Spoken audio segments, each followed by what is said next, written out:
Welcome back right here on The Exchange, where your business is our business. I'm Rico Hizon.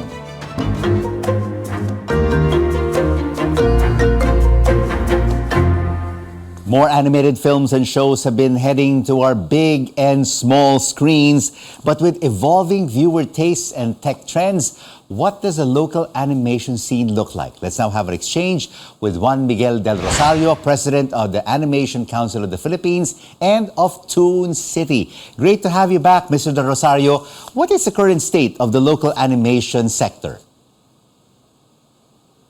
Well, I would divide it into two sectors. One is the service sector, of which I'm part of, and then the other one is the content creators. Okay, for the service sector, it's actually going quite well. In fact, we were not affected by the pandemic because we are primarily digital.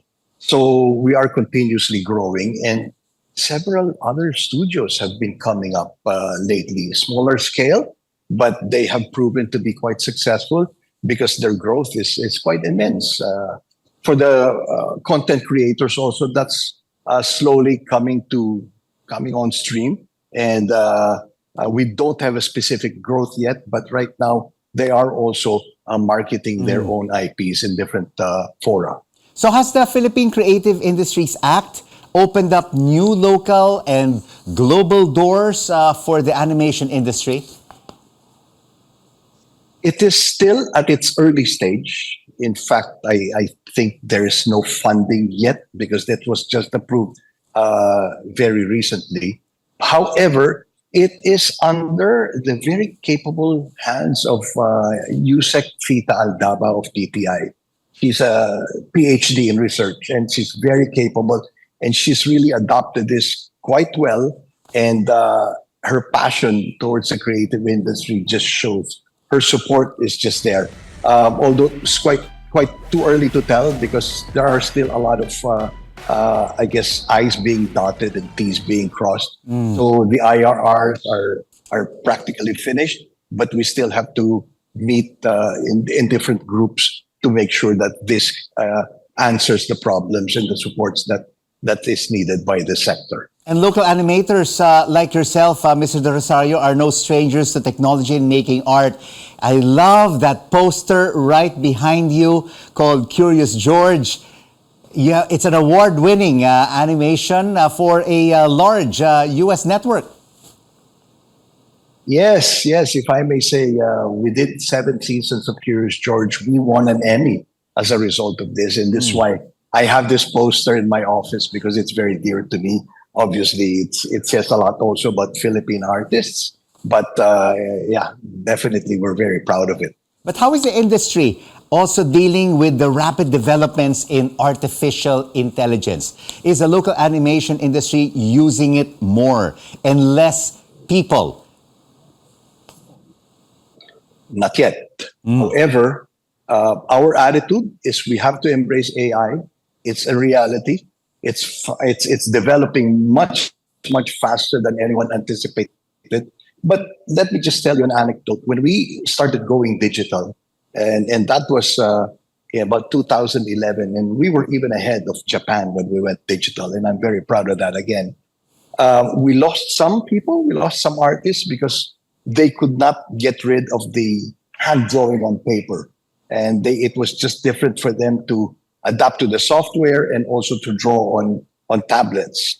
But I guess AI is similar. The other people that embrace technology has proven that it was an advantage to them. The efficiency is much higher.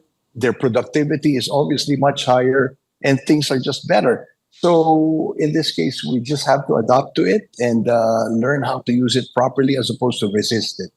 And you're also the president of this large animation local company called Toon City. What are some of the big projects that you've produced for many global production firms, apart, of course, from Curious George? Oh my, now that you asked.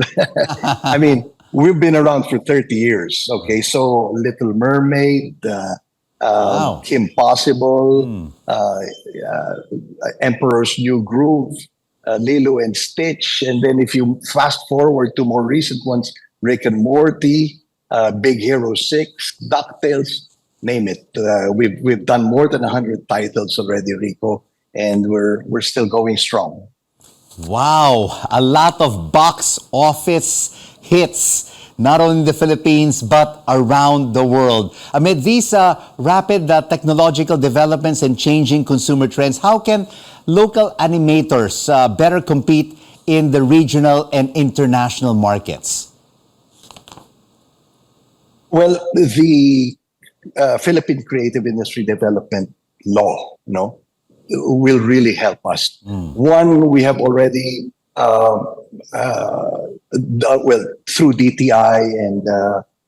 DTI we've already developed the Philippine skills framework for animation.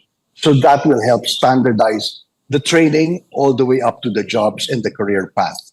So that alone is a solid, at least, path for which people can choose, right from training all the way up to being a senior animator.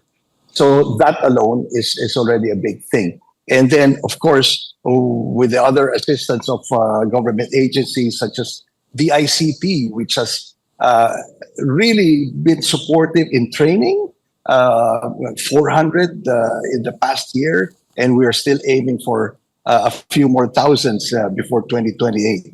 So the other agencies, including DTI and the Film Development Agency, Film Development Council of the Philippines, I should say, has been supportive. And they are also supporting us in marketing in different international markets. Thank you so much. And congratulations for this animation exchange, Juan Miguel del Rosario of the Animation Council of the Philippines and of Toon City. And before we go, here are words from American director and animator John Lasseter. The art challenges the technology, and the technology inspires the art. And this is the exchange that makes sense of the facts and the figures and the ups and downs of the business cycle, because your business is our business. I'm Rico Hizon. Thanks for watching CNN Philippines. News you can use, news you can trust.